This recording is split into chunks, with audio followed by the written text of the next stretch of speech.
یہ تو پلان کا حصہ نہ تھا. ایک تو ہوا احتجاج. پاکستان کی تاریخ میں پہلی بار پوری قوم کسی وزیر اعظم کو ہٹائے جانے پر سراپائے احتجاج ہوئی. ہر جگہ یہ سوال ہوا کہ ایک اکیلے کو گرانے کے لیے سب اکٹھے ہو گئے. جی ہاں, سب اکٹھے ہو گئے اور اس اکیلے نے لڑتے لڑتے سب کو ایکسپوز کیا, تمام چھپے کردار سامنے لے کر آیا. دوسری چیز یہ ہوئی کہ وزیر اعظم بنتے ہی شہباز شریف نے اپنا پہلا پتا کھیلا اور اعلان کیا کہ پارلیمان کی سیکیورٹی کمیٹی کا اجلاس بلا رہا ہوں کہ اس خط کے بارے میں بات کریں گے. اس میں سروسز چیف اور D G I S I کو بلایا جائے گا.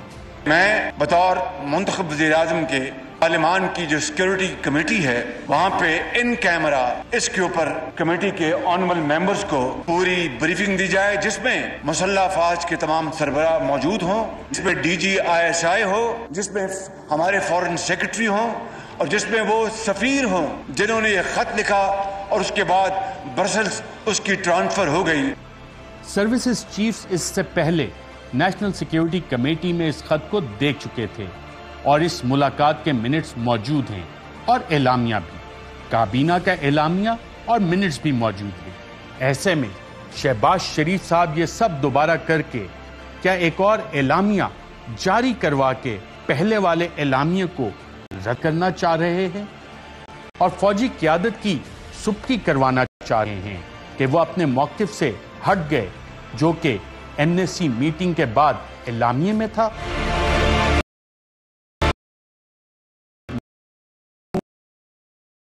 صاف ظاہر ہے کہ فوجی قیادت کا پہلا بیان تبدیل کروایا جائے گا اور عوام اور فوجی قیادت کے درمیان دوریاں پیدا کرنے کی کوشش کی جائے. آپریشن ریجیم چینج کا شکار ایک اور ملک کا حال بھی سامنے آ گیا. سری لنکا نے بھی روس کے خلاف قرارداد میں ووٹ نہیں دیا تھا.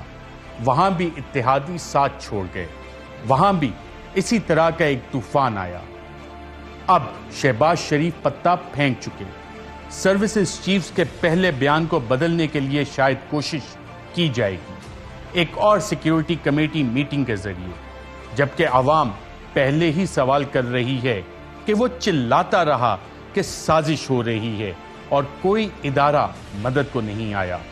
سیکیورٹی ادارے کھڑے منہ دیکھتے رہے, عدلیہ راتوں کو عدالتیں لگاتی رہی اور عمران خان ان سب کو ایکسپوز کر کے اپنی ڈائری اٹھا کر گھر چلا گیا.